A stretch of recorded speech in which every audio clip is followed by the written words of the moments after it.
그래요.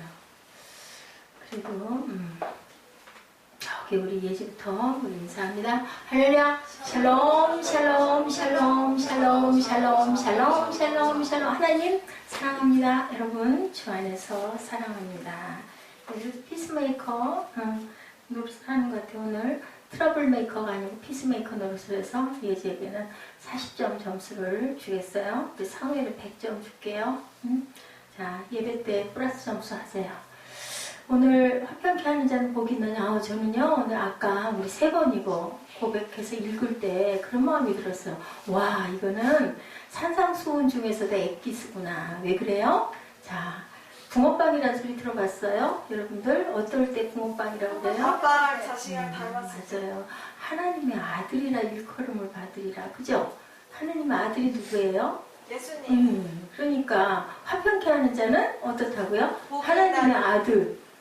하나님의 아들이라고 일컬음을 받는데, 그지? 우리는 예수 따라가야 되잖아요, 그죠? 예수님이 오셔서 보여주고 가셨잖아.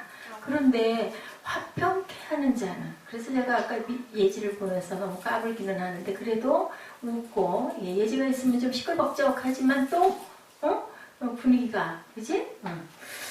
너무 쭉 내려가고 너무 조용하고 그러면 좀 그런데 그래도 예지가 있어서 귀엽게 얼굴은 동글동글해가지고 제 얼굴 보면요, 깐났을 때, 막 났을 때 제 날뜻이가 엄청 울었거든요.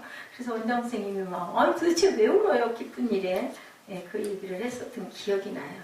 아주 얼굴이 하얗고 동그랗고 아주 귀여운 그런 애기였는데 저렇게 컸어요. 네. 크리스찬이 세상에 나와 사람들을 대하는 태도를 예수님께서 우리에게 산상에서 말씀하시는 4번째 말씀, 화평케 하는 자는 복이 있나니 하나님의 아들이라 일컬음을 받을 것이요. 예, 우리는 첫 번째 크리스찬의 태도가 어떻게 하라고 말씀에 긍휼을 담고 항상 어떤 마음으로 마음이 가난한, 심령이 가난한 마음을 갖고 어떨 때 무릎 꿇고 애통해할 때, 그 뭐라고 그랬어요? 회개할 때, 그치? 회개하면서 어디를 바라볼 때? 하나님의 나라를 바라볼 때, 애통해할 때, 그럴 때 하나님의 긍휼히 여기시고 뭐라고 하신다고요? 청결한 마음을 가져라. 그러면 나를 볼 것이다. 그 청결한 마음은 바로 거룩다라고 지난 시간에 우리가 말씀을 같이 나눴던 것 같은데, 오늘은 평화라는 주제, 피스, 예, 샬롬이라고 하죠. 또 하나의 표현, 신약에는 에이레네라고 해요. 히브리어로 에이레네. 구약에는 샬롬. 샬롬이라는 상태는 무조건 평안한 상태가 아니라 고난과 역경을 딛고 나와서 피어난 모 같은 상태, 그 매화, 차라리의 매화, 또 벚꽃에 환하게 그 순이 트는 그런 순, 낭떠러지 벼랑 끝에 작은 새 한 마리가 그 밑에는 푸른 바다에 막 정말 떨어지면 천길 낭낭 장송 같은데 소나무 하나가 파랗게 서 있는 그런 상태. 아주 그냥 좋아서 편안한 그 상태가 아니라 정말 있을 수 없는 상황인데도 편안하게 보이는 그림 것 같은 그런 상태가 바로 평안이다, 샬롬이다. 그것을 누가 이루셨어요? 예수께서 샬롬을 이루려고 오셔서 십자가에 옷 스스로 박히시고, 그죠? 평화를 선언하시죠.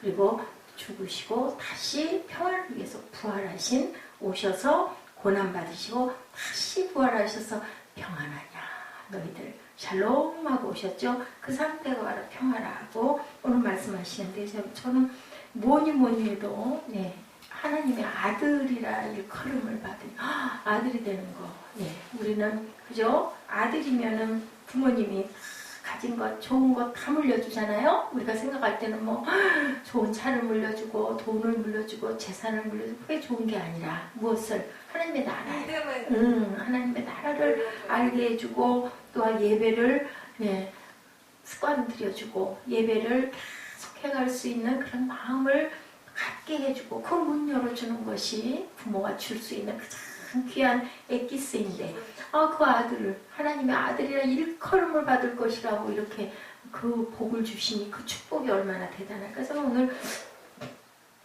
아까까지 생각 못했어요. 근데 아까 우리 본문을 3번 반복해서 읽을 때 그런 마음이 왔습니다.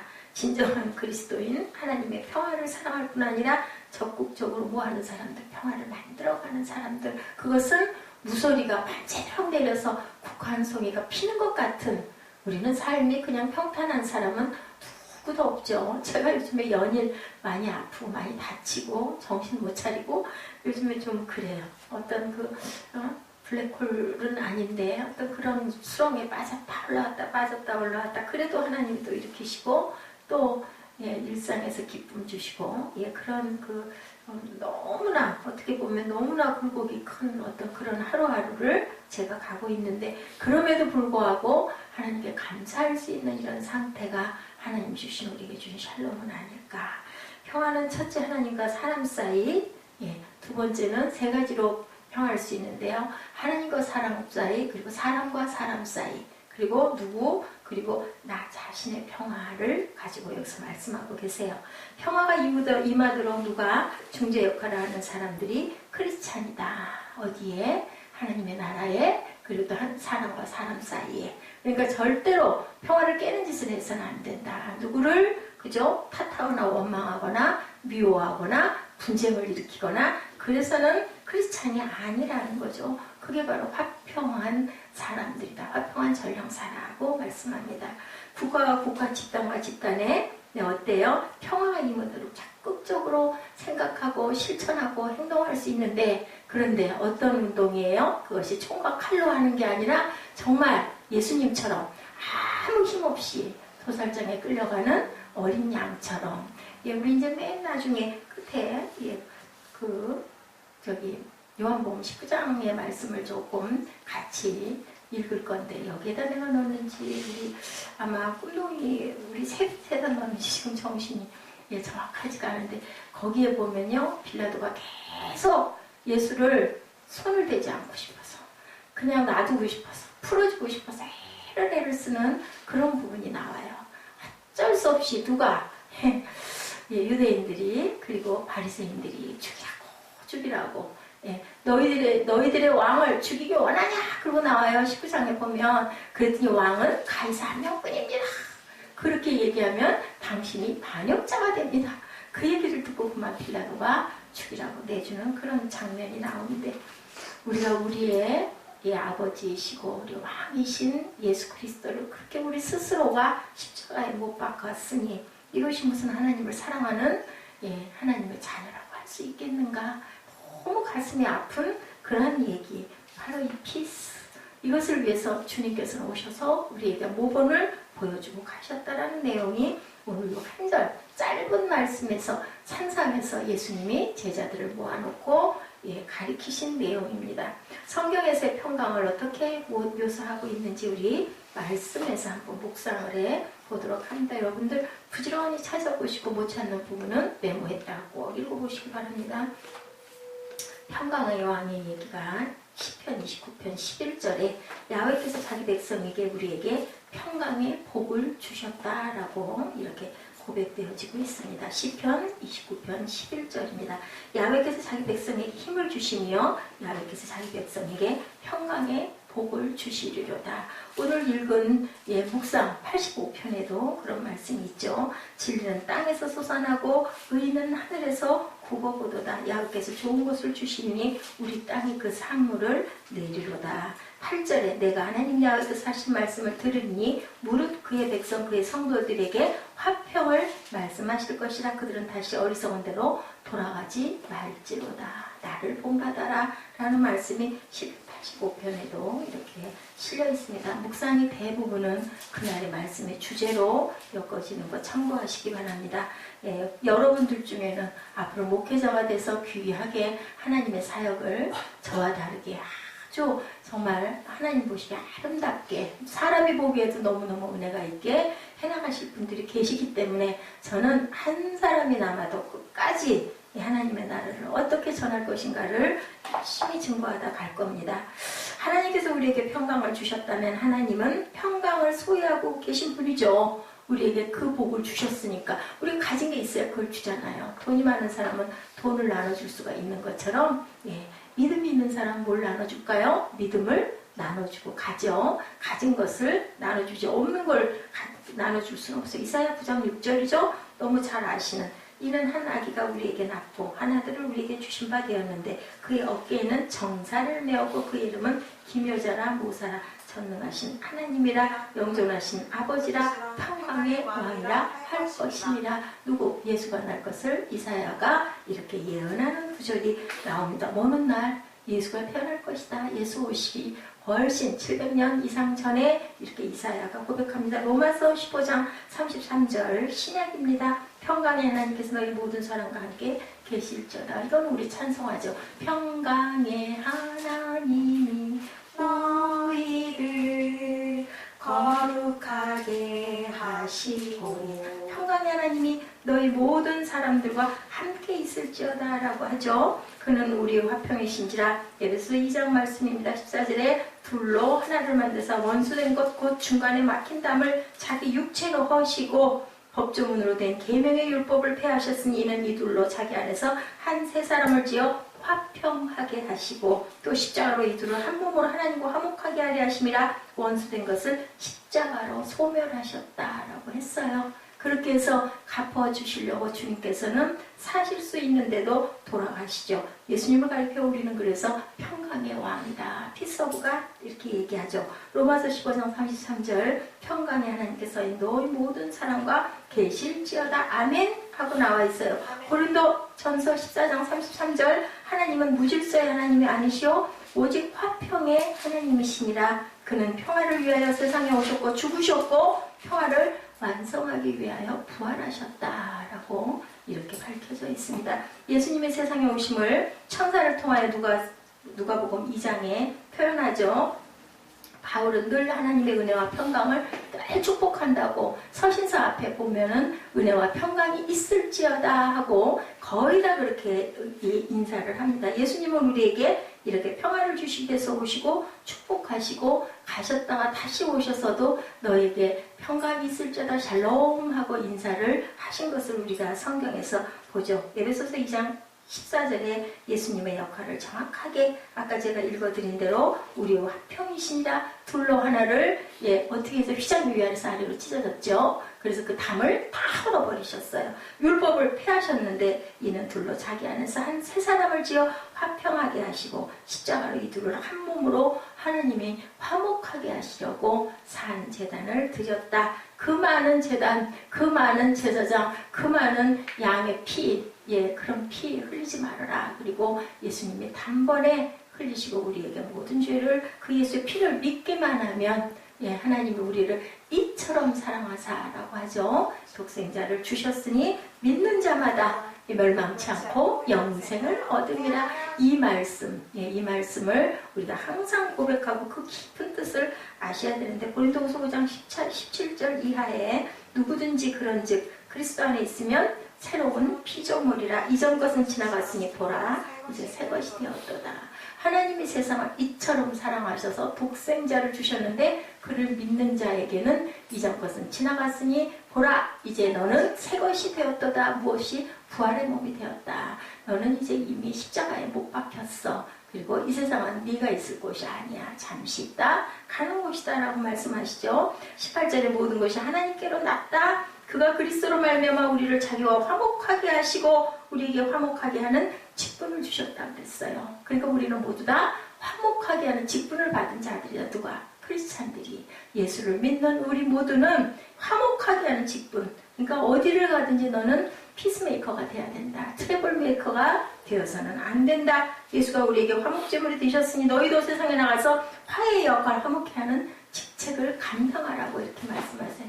이렇게 하면 네가 하나님의 아들이라 일컬음을 받을 것이다. 예수님의 최대 사명이 화목케 하는 것이라면 우리 또한 최대 사명이 화목케 하는 것이다. 그럼에도 불구하고 이 역사가 어떻게 돌아가고 있는 건지, 그죠? 세상이 점점 악해지고 있고 그 악이 최고조에 달해가 있는 걸 봅니다. 옛날보다 지금이 더 악하죠. 고단수로 악합니다. 그죠? 그리고 미움이 아니고 용서가 아니고 분노로 착한 사람들의 모습들, 예, 직장에서 특히나 그러죠. 인정비라고는 찾아볼 수가 없는, 그렇지 않은데도 물론 있겠지만 그런 곳이 너무 많아서, 예, 직장생활 10년만 하면 그냥 그 사람의 이성 자체가, 감성 자체가 메말라버리고 긍정적인 시선이 아니라 그 뒤에 있는 이면의 것을 바라보려고 하는 그런 나도 모르게 그렇게 변해져서, 옛날에 좋은 가정에서는 딸들을 직장에 내보내지를 않았죠. 아마 지금도 그럴 거예요. 집안 좋은 가문에서는 귀하게, 네, 그 신부 수업 시켜가지고 그 결혼을 딱 시켜서 들어앉아서 아이들 잘 양육하고 그렇게 하고 남편하고 편안하게 살아갈 수 있도록. 왜냐하면 세상에 나가면은 그저 단단해지기는 할 망정 마음이 어떻게 보면 너무너무 강팍하게 되게 될 수밖에 없는 약간은 기계적인 그런 사무적인 그런 인생이 되어버린 너무나 안타까운 그런 현실에 우리가 살고 있습니다. 그거 하나만 봐도 너무너무 악에 물들어 있다. 뭐 직장에 어떤 뭐 그 직장을 사랑하는 마음, 이런 마음이 솟아날 수가 없을 만큼 사람을 혹사시키는 부분이 너무 많다. 월급을 그만큼 주면 그만큼 일해야지. 이런 마음이 가다 보니 일하는 사람은 나중에는 지쳐가지고 나도 어떻게든지 내 몸이 좀 편해야지. 이러면은 그건 애사심이 일어날 수가 없는 거죠. 평화가 아닌 전쟁을 일으키는 평화의 정반대되는 현상이 점점 커지고 있는 그러한 세상이다. 세월이 흐르면 흐를수록 과거가 악한가, 현재가 악한가, 또 미래는 어떨 것인가. 그럼 교회는 어떤가? 교회는 그러면 평안한가? 그죠? 교회가 더 시끄러운 데가 또 너무너무 많죠. 못 볼 것을 너무 많이 보고 사는 세상에 그러면 나는 어떤가? 내 자신을 거울로 가만히 비춰봅니다. 하나님의 말씀에. 예, 그러면 잘 산다는 미국은 어땠을까? 옛날에 6.25 동란 때 아이들은 막 집차 하나가 지나가면 그냥 온 마을의 아이들이 다 뛰어가죠. 영화 같은 거. 저도 그 어렸을 때 그 기억은 없는데 그 세월은 아니었기 때문에 뛰어가면서 그냥 뭐 말할 줄 아는 거 배운 거라 헬로우 오케이 뭐 막 그 말 막 합니다. 뭐 달라고 초콜릿 달라고 껌 달라고. 그러면 타고 가던 그 미분들이 껌 한두 개 집어 던지고 초콜릿 한두 개 집어 던지고 막 그걸 집으려고 아비규환이 되는 그런 아이들. 정말 지금으로 보면 정말 너무너무 꾀지지한 그런 아이들의 모습. 근데 우리나라가 얼마나 잘 살아졌어. 이제는 누가 그랬어요. 물건을 절대 좋은 거 살 거 없다고. 조금 쓰다가 그냥 그 딱 휴대폰만 봐도 2년 되면 2년 반 되면 아무리 좋은 것도 소용이 없이 다시 또 갈아요. 그냥 뭔가 손때가 묻게 지니고 뭐 이렇게 쓰다듬고 바라보고가 없는 세상이 되어버렸고, 필요하지 않은 물건은 멀쩡한 새 것도 그냥 다 내다 버려서, 예, 뭐 없는 사람은 또 그 대신 갖다 뭐 지저분할 것도 없고 너무 깨끗한 거예요. 그런 세상, 너무 물질 만능의 세상입니다. 그것이 좋기도 한데 저는 그런 생각, 우리 아이들이 너무 안 됐다라는 생각을 할 때가 있어요. 우리 아이들은 그걸 못 느끼겠지만 저는 예전에도 얘기했죠. 그 조그만 고무신 하나, 그 별로 비싸지도 않은, 누가 지금은 갖다 줘도 쳐다보지도 않고 옷을, 그런 고무신발을 끌어안고 머리맡에 놓고 설날 기다리고 손 꼽고, 그죠? 옷, 그 색동저고리 옷을 그냥 걸어놓고 또 들여다보고, 정말 귀한 마음이거든요. 정말 그 정적인 그런 마음들이 요즘에는 옷 뭐 사다 줘도 나 그거 싫어 안 입어 뭐 그러잖아요. 본인이 좋은 거여야 입는 거지 아무리 새 옷도 다 싫어하죠. 그래서 귀한 걸 너무 모르는 그런 세대에 우리 아이들이 자라고 있는 게 저는 참 마음이 아픕니다. 노벨 평화상 있고 유엔 있고 안전보장 이사회가 있고, 사람들은 그렇기 때문에 평화를 너무너무 외치는데, 그죠? 외치는데 세상은 거꾸로 가고 있는 이때에 왜 이럴까? 성경이 얘기해요. 인간의 마음에서부터 인합니다. 무릇 지킬 만한 것보다 내 마음을 지키라. 아셨나봐요? 하나님은, 예, 마음을 지켜야 돼. 그게 그냥 기본이야. 그게 기초야. 그게 그죠? 그 옛날 주신 그 말씀이, 신명기 말씀이 지금도 똑같이 진리의 말씀이 돼서 있다라는 거죠. 인간의 마음에 사탄에 의해 지배되면서부터 그 지배로부터 사람들이 목이 끌려가는 거예요. 거기에. 그러다 보니까 나도 모르게 그렇게 그 사탄이 내 마음에 들어오면 마음 안에 분쟁이 일어나고 미움이 일어나고, 그죠? 그렇게 하다 보면은 결국은 싸움이 일어나고 평화는 어디로 가버리고, 그러니까 마음으로는 너무너무 그게 그리운 거죠. 샬롬의 상태가 그립기 때문에 입술로 많이 얘기합니다. 예레미야 17장 9절입니다. 만물보다 심히 부패한 것은 인간의 마음이라고 예레미야 선지자가 얘기해요. 너무너무 부패한 것이 다른 게 아니라 바울사도 뭐라 그래요? 더러운 건 밖에 있는 게 아니라 네 안에 있다라고 얘기하죠. 우리 가만히 생각해 보면 여러분들 아시겠죠? 뭐가 더러운지, 그게 어디 있는지, 그죠? 근데 우리는 깨끗한 채 아무리 해봐도 향기 나는 향수를 아무리 뿌려봐도 실상은 내 이 속에 있는 그것들은 너무너무 냄새가 나는 더러운 것들이다. 도덕적으로 영적으로 그 상태가 바뀌지 않으면 절대로 헤어나올 수 없는 그것을 누가 주시겠다고, 주님께서 주시겠다고 왔다 가시고, 그것도 모자라서 우리 안에 심어놓고 가셨는데, 그것을 깨달아 아는 자들은 그나마 복된 자들이라는 거죠. 내가 땅을 너에게 줄게. 어느 나라 땅? 하늘나라의 땅을 주겠대요. 그죠? 우리 살고 있는 집 60평이면 60평짜리 그 땅만 있어도 엄청난 부자인데 하늘에 있는 땅을 모든 걸 너에게 주겠다. 얼마나 기가 막힌 축복인지 모르는데 사람들은 별로 안 보여. 내 눈에 보이는 게 대단해. 근데 사실 여러분들 아시죠? 보이지 않는 게 얼마나 큰 건데, 값이 없는 게 얼마나 귀한 건데, 돈으로 살 수 없는 게 진짜 보석인데, 그죠? 아프리카에 그 백인들이 들어가가지고 거기 그 땅을 점령하고 살 때였다고 그러죠? 아프리카 아이들이 막 갖고 노는 돌, 반짝반짝 빛나는 돌 뭐였다고요? 다이아몬드였대요. 근데 아이들은 그걸 막 갖고 놀아요. 그래서 백인들은 엄청난 부자가 됐는데, 그 부자가 됐는데 행복하냐? 행복하지 않다는 거예요. 그걸 모르고 그 돌을 갖고 놀던 그 아이들이 훨씬 정신적으로 건강하다라는 통계가, 방글라데시가 1위라고 그래요. 그죠? 자살률 1위는 부유하게 사는 나라일수록 자살률이 더 많다, 높다고 얘기하죠. 제가 지난번에 한번 여러분들에게 그 얘기 했던 것 같은데, 예화 얘기. 그죠? 예.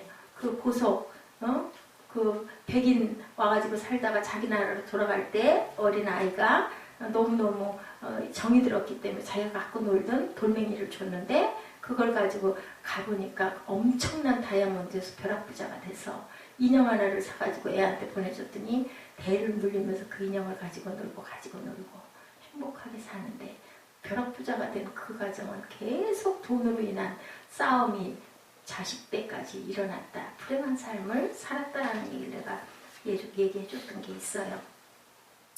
우리가 항상 이런 생각을 해야 된다. 그런 얘기 하잖아요. 나이가 많으면 많이 먹어갈수록 돈이 많아야 살 수 있어. 돈을 가져야 대접을 받아. 돈이 행세를 해. 맞아요. 일반적으로 그럴 수 있어요. 근데 하늘나라에서 주시는 복, 우리가 누리는 이 복은 돈으로 살 수 없는 건데, 그것은 겪어보지 않은 사람, 경험해보지 않은 사람은 모른다라는 거예요. 정말 신비한 거예요. 세상이 얼마나 신비한지 아세요, 여러분들? 하루가 얼마나 신비한지 아세요? 저는 오늘 하루도 엄청난 신비한 일들을 많이 겪으면서, 그게 다 좋은 건 아니에요. 힘들기도 하고 아프기도 하고, 벼락간에 머리에 이마에 혹도 나고 너무 아파, 정신이 없고, 그리고 뭔가 내가 너무너무 초라하게 느껴지는 것도 있어요. 근데요, 찬양하면서 울었어요. 하나님의 은혜가 너무 감사해서. 하나님이 안 계셨다면 제가 지금 어떻게 하고 앉아있을까? 내가 뭘 하고 있을까? 살아있을 수 있을까? 내가 이 상황에. 뭐에 쓰일까? 하루 종일 뭐를 할까? 그 생각을 하면 저는 그래요. 여러분들 어떠실지 모르지만 여러분들도 저와 같은 제 나이쯤 됐을 때는 저와 같은 기쁨을 저보다 수십 배, 수백 배 느끼며 기뻐하며 하늘나라를 더 발돋움할 수 있는 그러한 영적 축복을 받으시기를 주님의 이름으로 축복합니다. 제가 증인이에요. 여러분들도 다 얼마 안 있으면 나이가 들잖아요. 신혼도 들잖아요. 떡국 한 그릇 먹을 때마다, 그래서 거꾸로 안 먹는다 그러죠. 나이를 거꾸로 뺀다는 얘기 아무리 그래봐야 떡국을 10그릇 먹어서 나 빨리 나이 먹을 거야. 해보든 안 해보든 우리는 1년에 한 4살씩 나이를 먹어요. 끝에 가는 데는 똑같아요. 누구나. 근데 딱 그 길이 중간길이 없다라는 것 여러분들 너무 잘 아시죠? 근데 나이가 먹어서 할 수 있는 게 뭐 있겠어요? 하나님께 기도하는 것밖에. 더 내가 얼마든지 할 수 있는 것, 그것은 얼마든지 열려있는 그 길이거든요. 그거를 훈련해서 가시는 거예요. 시편 85편 10절에 인애와 진리가 같이 만나고 의와 화평이 서로 입맞추었다. 진리는 땅에서 솟아나고 의는 하늘에서 구고 본대요. 서로 입맞추었대요. 얼마나 이쁜 아름다운 말입니까? 인애와 진리가 같이 만난대요. 예, 그것이 깨지면, 의가 깨지면 화평이 깨어진다라고 얘기하죠. 인애와 진리가 같이 만나고 의와 화평이 입맞추었대요. 그래서 의가 없으면 화평하지 못한 거예요. 의와 화평은 짝꿍이라는 거죠. 여러분들 짝꿍 커플 좋아하시죠? 예, 평화를 깨는 것은 죄라고 합니다. 그렇기 때문에 죄가 씻기는 상태가 의롭다. 그래서 우리에게 하나님이 무슨 옷을 입혀주셨어요? 모두 나에게 자격도 없는데 의롭다. 칭해줄게. 칭의를 주셨죠. 구원론에. 그렇게 해서 내게로 와라. 내가 너에게 옷을 입혀줄게. 그래서 아담과 하와에게 가죽옷을 입혀주신 거예요. 너 이제 죄 졌기 때문에 여기서 영원히 못 살아. 세상에 나가 살아야 돼. 언젠가는 죽을 거야. 근데 어떡하니 너는 내 새끼인데 내가 너를 건져야 되겠구나.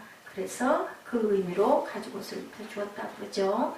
오직 위로부터 난 지혜는 첫째 뭐하고 성결하고. 야고보서 3장 16, 7절입니다. 시기와 다툼이 있는 곳에는 혼란과 모든 악한 일이 있습니다. 오직 위로부터 난 지혜는 뭐라고요? 첫째 성결하고, 다음에 화평하고 관용하고 양순하며 긍휼과 선한 열매가 가득하고 편견과 거짓이 없나니 화평에 하게 하는 자들은 화평으로 심어 무슨 열매? 의의 열매를 맺느니라 라고 해요. 화평하면 우리는 의의 열매를 맺고 의롭다는 자에게 화평이 함께 입을 맞춘다라고 하니 짝이죠.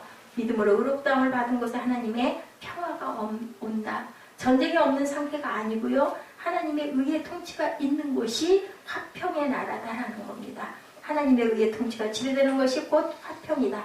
화평이라는 것은 하나님의 의가 통치되면 의로 인해 우리에게 화평이 다가온다. 로마서 5장 1절이에요. 평화를 누리자. 빌리그람 목사님이 그래서 맨날 Peace with God. 그게 아주 유명한 문구가 됐어요.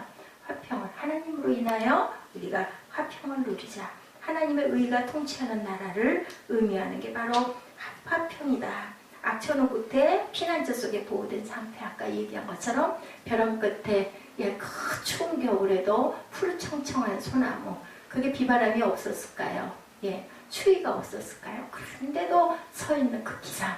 그게 바로 화평의 모습. 햇빛이 바짝 비칠 때 그런 거 이렇게 겨울에 눈밭에서 바라볼 때 참 상큼하고 신선하지 않아요? 그 상태가 바로 화평이다.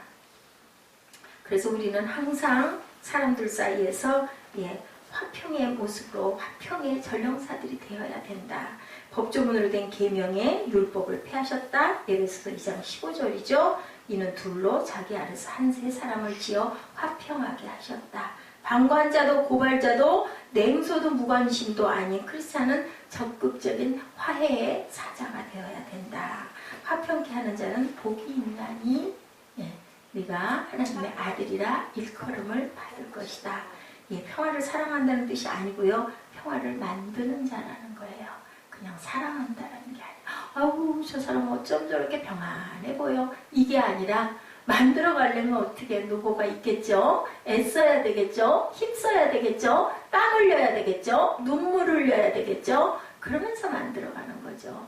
먹고 자고 싸고 또 자고 눕고 이래가지고는 섬유가 이루어지는 것이 없어. 세상은 어쩔 수 없이 전쟁도 치러야 되고 서로 경쟁도 해야 되고 열심히 살아내야 되는 거예요. 그죠? 그렇게 좋기만 한 그 상태가 화평이 아니다. 애쓰고 노력해야 된다.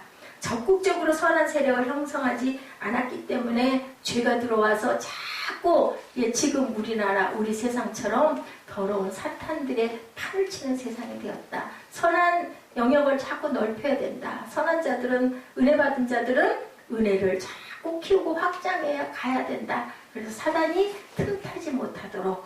그래서 충만한 사람들에게는 사탄이 들어오지 않는다고 그러죠. 상처받는 사람들은 그만한 허점을 갖고 있기 때문에 사탄이 뚫고 들어온다는 것. 내가 상처받을 때 내가 여기가 허약하구나 라고 그렇게 생각을 해야 되는 거죠. 누군가가 나를 찔렀다고 그 사람을 미워할 게 아니라 내가 여기가 무방비 상태였네. 내가 이게 허약했네. 근데 우리는 불끈 누구나 화부터 내죠. 그런 사람은 화평한 자가 될 수 없다고 그러네요. 제가 오늘 이 말씀들을 이렇게 보고 정리하면서 나는 절대로 화평한 자가 될 수가 없겠네. 죽어야 되는데 요즘에 계속 그 생각이 듭니다.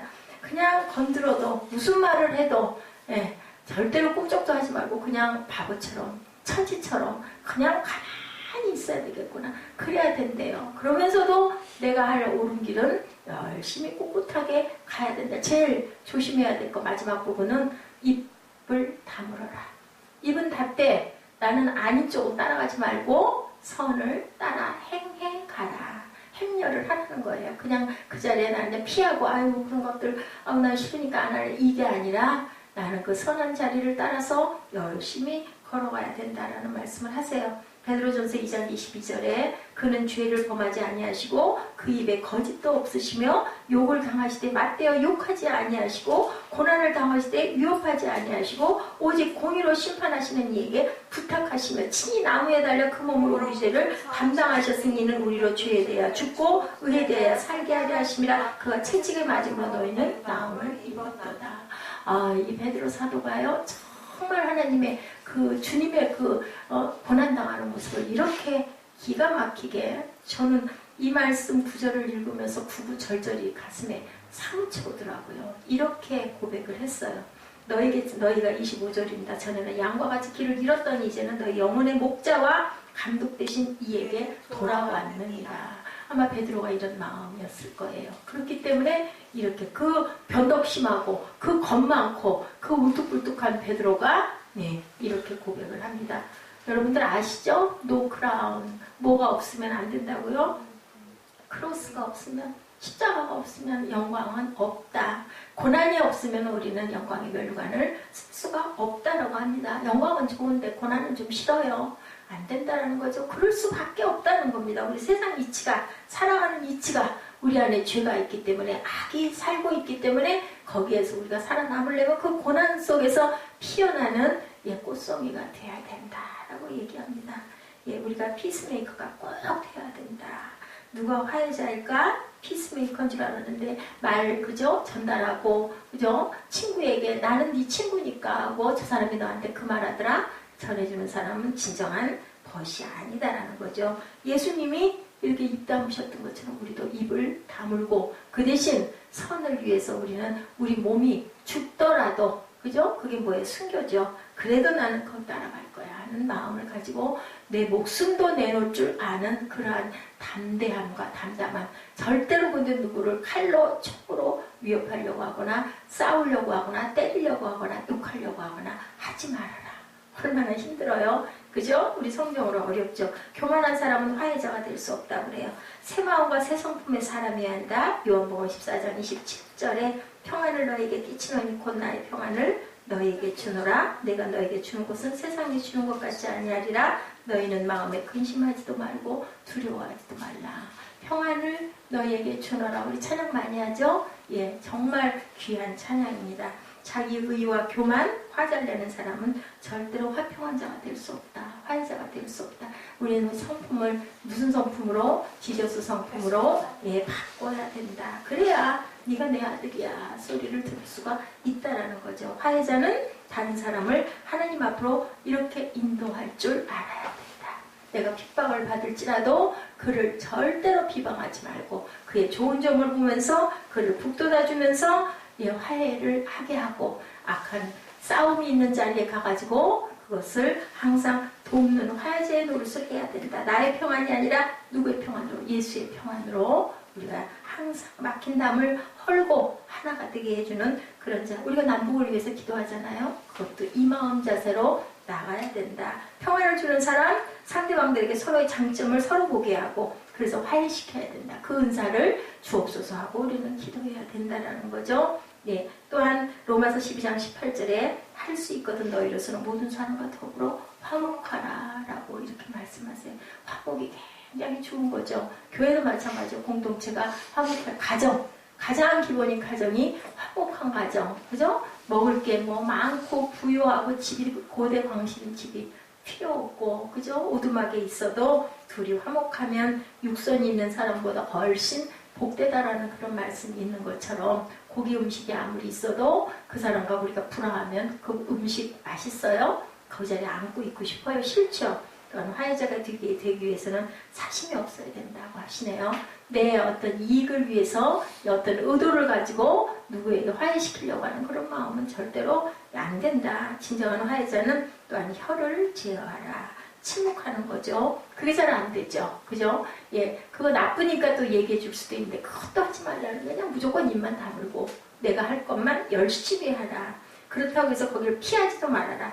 무엇으로? 성경과 말씀으로 대적해 나가라 라고 이렇게 말씀을 합니다. 그래야 하늘나라가 확장이 돼 간다라는 거예요. 순교의 정신으로 나아가야 하늘나라가 확장이 돼 나간다. 그냥 가만히 있어서는 안 된다. 피해서도 안 된다. 아닌 척해서도 안 된다. 얼마나 대단한 용기예요. 말은 안 하면서도 입은 다물고 행동을 해야 된다라는 거죠. 남의 나쁜 점 절대 얘기할 필요가 없다. 보여줘라.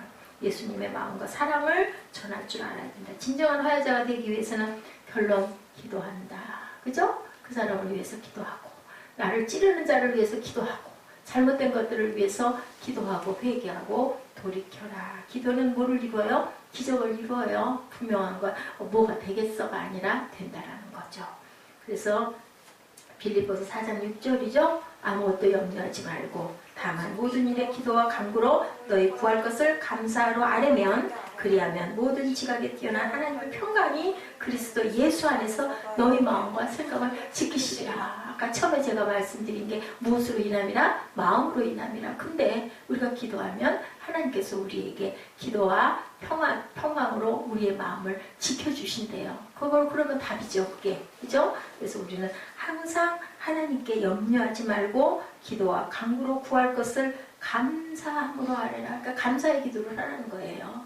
내 상황이 아무리 나빠도 그리하면 하나님의 평강이 예수 안에서 너희 마음과 생각을 지킨다. 마지막으로 5번째죠. 평화를 만드는 사람에게는 하나님의 아들이라 일컬음을 주시겠다. 이게 열쇠예요. 그죠? 예, 아들이라 일컬음을 주시겠다. 그거면 끝이잖아요. 우리는 주님을 따라가는 자들이니까 무엇보다 아들은 아버지를 닮죠. 우리 모두에게 화해자의 모습, 화해자의 능력, 온유와 겸손을 주시옵소서. 나도 화평케 하는 자가 되고 싶나이다. 되게 해 주옵소서 하고 기도하시는 저와 여러분 되시기를 주님의 이름으로 축복합니다. 하나님의 의가 통치되고 회복될 때 진정한 피스메이커들이 되고 하나님의 나라가 어떤 나라가 화평의 나라가 이루어진다. 어디에서부터? 땅에서부터. 아멘.